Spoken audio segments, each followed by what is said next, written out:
এবং যিনি চালক ছিলেন, চালক গুরুতর আহত অবস্থায় হাসপাতালে চিকিৎসাধীন আছেন এবং যিনি হেল্পার ছিলেন তাকে খুঁজে পাওয়া যাচ্ছে না। যে বিষয়টি আসছে সেটি হচ্ছে এই যে ব্রিজটি, এটি বহু পুরনো ব্রিজ কিন্তু বলা যাবে না। এই পথে কিন্তু এর আগে কনক্রিটের একটি ব্রিজ ছিল। এরপর যখন উপরে আপনি দেখতে পাচ্ছেন বিআরটি প্রকল্পের যে ফ্লাইওভারটি, এই ফ্লাইওভারটি যখন হয় তখনই কিন্তু নিচে এই পাশাপাশি দুটি ইস্পাতের যে ব্রিজ, সেই ব্রিজ দুটি নির্মাণ করা হয়। তার পাশে আরও একটি ব্রিজ কিন্তু নির্মাণাধীন রয়েছে।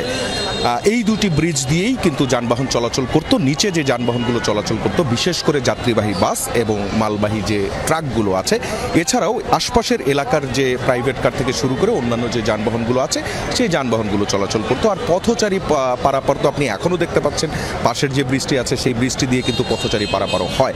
আমরা পাশের ব্রিজটির অবস্থাও দেখলাম, সেটির অবস্থাও কিন্তু বেশ নাজুক এবং ঝুঁকিপূর্ণ অবস্থায় রয়েছে।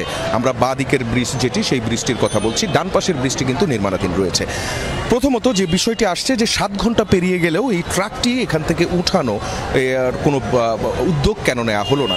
আমরা এই বিষয়ে পুলিশের সঙ্গে কথা বলেছি। পুলিশ বলেছে এটি তাদের কাজ নয়, তাদের কাজ ট্রাফিক নিয়ন্ত্রণ করা এবং তারা যে বিকল্প পথ দিয়ে যানবাহনগুলো যাবে সেই বিকল্প পথ তারা দেখিয়ে দিয়েছেন এবং উপরের যে বিআরটি ফ্লাইওভারটি আছে সেই ফ্লাইওভারটি ব্যবহার করার কথা বলেছেন।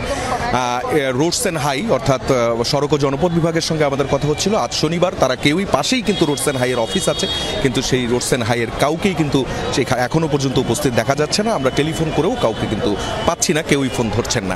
কিছুক্ষণ আগে পুলিশের সঙ্গে আমার কথা হচ্ছিল। পুলিশ বলছে নদীতে যখন কিছু পড়ে যায় সেটি